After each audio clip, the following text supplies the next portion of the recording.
Hello, എല്ലാവർക്കും നമസ്കാരം. ചെമ്പനീർ പൂവ് സീരിയലിലെ ഒരു അടിപൊളി എപ്പിസോഡിൻ്റെ പ്രൊമോയാണ് നിങ്ങൾ ഈ വീഡിയോയിൽ കാണാൻ പോകുന്നത്. എല്ലാവർക്കും അറിയാമല്ലോ, രേവതിയുടെ അച്ഛൻ്റെ ആണ്ട് നടക്കുന്ന സമയത്ത് സച്ചി ആ വീട്ടിലേക്ക് ചെല്ലുകയും അവിടെ വെച്ചിട്ട് രേവതിയുടെ അമ്മ അവരുടെ സ്വന്തക്കാരോടൊക്കെ സച്ചിയെക്കുറിച്ച് പറയുന്നത് സച്ചി കേൾക്കുകയും പിന്നെ അതിനെക്കുറിച്ച് ചോദ്യം ചെയ്യുന്ന ഇടയിൽ സച്ചിയും ശരത്തും തമ്മിൽ തല്ലുണ്ടാവും, സച്ചി അവിടെ നിന്ന് ഇറങ്ങി പോവുകയൊക്കെ ചെയ്യുന്നുണ്ട്. ഇതൊക്കെ കഴിഞ്ഞിട്ട് രേവതി ആ ചടങ്ങൊക്കെ കഴിഞ്ഞ് വീട്ടിലേക്ക് തിരികെ എത്തുകയാണ്. അങ്ങനെ തിരികെ എത്തുന്ന രേവതി എന്താ ചെയ്യണമെന്ന് വെച്ചാൽ രവിയോട് അവിടെ നടന്ന എല്ലാ സംഭവവും വിശദീകരിച്ച് പറയുവാണ്.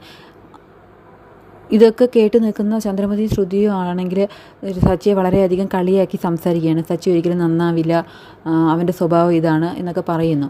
ഇതെല്ലാം കേട്ടുകൊണ്ട് സച്ചി അവിടേക്ക് കയറി വരികയാണ്. അങ്ങനെ കയറി വരുന്ന സച്ചിയോട് രവിയാണെങ്കിൽ വളരെയധികം ദേഷ്യപ്പെടുകയും അവിടെ എന്താ സംഭവിച്ചത്, എന്തിനാണ് വീണ്ടും ശരത്തിനെ തല്ലിയെന്നൊക്കെ ചോദ്യം ചെയ്യുവാണ്. പക്ഷേ പാവം സച്ചിയാണെങ്കിൽ എന്താ ചെയ്യുക, രേവതി ഓർത്തിട്ട് ആ സച്ചിക്കാണെങ്കിൽ ഒരു സത്യവും ആരോടും തുറന്ന് പറയാൻ പറ്റുന്നില്ല. അങ്ങനെ ശരത്തിനെ തല്ലിയതൊക്കെ തെറ്റായിപ്പോയി, ഇനി ഞാൻ ആരെയും തല്ലില്ല എന്നൊക്കെ പറഞ്ഞ് അച്ഛനോട് മാപ്പും ചോദിച്ചിട്ട് സച്ചി മുകളിലേക്ക് കയറി പോവുകയാണ്. എന്നാൽ രേവതി ആകട്ടെ കാര്യങ്ങൾ അറിയാതെ വീണ്ടും സച്ചിയെ കുറ്റപ്പെടുത്തി സംസാരിക്കുകയാണ്. എന്തൊക്കെ പറഞ്ഞാലും രേവതി സച്ചിയെ എല്ലാവരുടെയും മുന്നിൽ വെച്ച് അപമാനിക്കേണ്ടായിരുന്നു.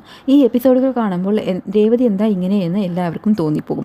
കാരണം വർഷയും ശ്രുതിയും അവരുടെ ഭർത്താക്കന്മാരെ സംരക്ഷിക്കുമ്പോൾ മറുവശത്ത് രേവതി തന്നെ ആത്മാർത്ഥമായി സ്നേഹിക്കുന്ന സച്ചിയെ മനസ്സിലാക്കാതെ എല്ലാവരുടെയും മുന്നിൽ വെച്ച് ക്രോസ് വിസ്താരം ചെയ്യുകയാണ്. എന്നാൽ പാവം സച്ചിയാകട്ടെ രേവതിയെ രക്ഷിക്കാനായിട്ട് എല്ലാ കുറ്റവും സ്വയം ഏറ്റെടുക്കുന്നു. സച്ചിയുടെ ഭാഗത്തു നിന്നും ഉണ്ടാകുന്ന ചെറിയ ചെറിയ വീഴ്ചകളെ പോലും ഇങ്ങനെ എല്ലാവർക്കും മുന്നിൽ വെച്ച് ക്രോസ് വിസ്താരം ചെയ്യുകയും കുറ്റപ്പെടുത്തുകയും ചെയ്യുമ്പോൾ രേവതി അറിയാതെയാണെങ്കിലും സ്വയം ചെറുതാവുകയാണ്. അല്ലെങ്കിൽ കാര്യങ്ങൾ കുറച്ചുകൂടി പക്വതയോടെ കൈകാര്യം ചെയ്യാമായിരുന്നു എന്ന് തോന്നിപ്പോകും. അടുത്ത ദിവസം രാവിലെ മുറിയിലേക്ക് എത്തുന്ന രേവതി സച്ചി അവിടെ ഫോൺ നോക്കിയിട്ട് വളരെ ദേഷ്യത്തോടെ പുലമ്പുന്നതാണ് കാണുന്നത്.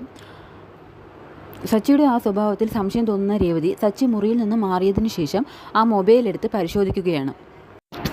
അങ്ങനെ എല്ലാം കണ്ടും കേട്ടും എന്തു ചെയ്യണമെന്നറിയാതെ ഞെട്ടിത്തെറിച്ച് നിൽക്കുകയാണ് രേവതി.